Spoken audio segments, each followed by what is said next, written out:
आप सबके सामने ईवीएम की मशीन होगी, और वो जब ईवीएम की मशीन होगी तो उस मशीन पर साइकिल का बटन दबा के मेरी माताओं बहनों मेरी बुजुर्गों संविधान को बचाने के लिए अपना योगदान दे देना, ये हमारी प्रार्थना है।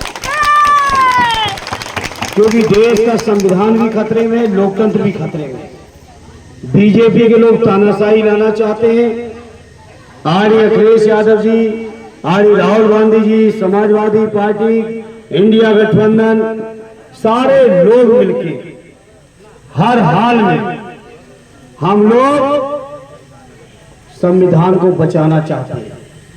तो इस संविधान बचाने की लड़ाई में हमारा साथ दे देना, ये हम आप सभी से प्रार्थना और निवेदन करेंगे। साथियों ये भी निवेदन करेंगे, 10 साल में बीजेपी ने जिस तरह से प्रदेश को बर्बाद किया है वो हमसे आपसे किसी से छुपा नहीं है।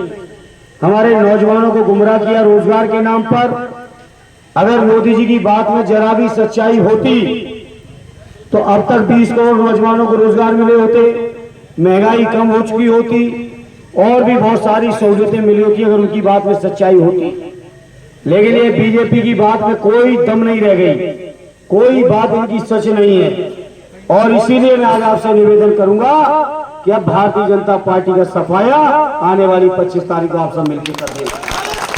और जब इंडिया गठबंधन की सरकार बनेगी तो हमारे साथियों ने घोषणा कर दी है, हमारे नेताओं ने घोषणा कर दी है, गठबंधन के लोगों ने घोषणा कर दी है कि जब मौका मिलेगा इंडिया गठबंधन को तो सबसे पहले अपनी गरीब माताओं बहनों को 3000 रुपए महीने की पेंशन दिलाने का काम करेंगे। हमारी बच्चियां हैं, बेटियां हैं, बहनें हैं, बहनों प्राइमरी से लेके एमए तक की आपकी पढ़ाई मुफ्त करने का काम हमारा इंडिया गठबंधन करेगा। हमारे नौजवान साथियों आपको रोजगार दिलाएंगे।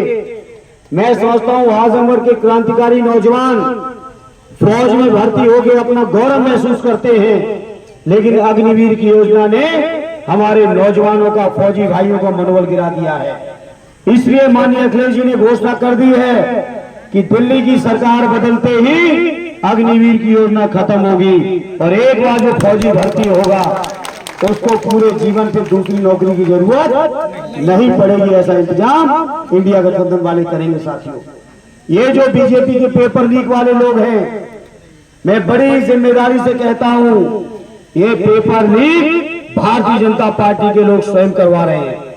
और अगर नहीं करवा रहे होते तो एक भी पेपर लीक वाले के आज तक बाबा जी का बुलडोजर क्यों नहीं पहुंच पाया? क्योंकि बाबा जी खुद ही करवा रहे हैं पेपर लीक, नौजवानों को नौकरी ना देना पड़े। कुछ दिनों में नौजवान ओवरेज हो जाएंगे तो वो अपनी जिम्मेदारी से बचना चाहते हैं। और यही बात यहाँ के सांसद ने भी कहा, हालांकि हम तो गंभीरता से ही नहीं लेते हैं। सांसद ने क्या कहा कि बेरोजगारी से बचना है तो बच्चे ही पैदा करें। ये बात यहाँ के सांसद ने लोगों को राय दी, सोचो आप। इसलिए मैं इस मौके पर आप सबसे कहूंगा कि बीजेपी के लोगों ने कुछ किया नहीं है, इनको हटाना ही हमारी आपकी सबकी जिम्मेदारी है। महंगाई इन्होंने बढ़ा दी, बेरोजगारी इन्होंने बढ़ा दी और माननीय अखिलेश जी ने घोषणा कर दी है इंडिया गठबंधन की सरकार बनेगी तो हमारे एक भी किसान का कर्ज नहीं रह जाएगा, सारा कर्ज माफ करने का काम किया जाएगा। किसानों की आमदनी दूनी की जाएगी। और एक बात जो और कहूंगा, ये जो वैक्सीन सबको लगवा के सबके जीवन को संकट में डाला है मोदी जी ने, बहुत सारे परिवारों में दुर्घटनाएं हुई है। मुझे भी, मैं गया हूं, लोगों के दर्द समझे सुने हैं। 22 साल 24 साल 18 साल के बच्चों को, 28 साल के बच्चों को हार्ट आने लगा है, पहले कोरोना से पहले और वैक्सीन से पहले कभी नहीं आता था। क्योंकि मोदी जी ने चंदा ले लिया है, इसलिए देशवासियों की जान से कोई मतलब नहीं है।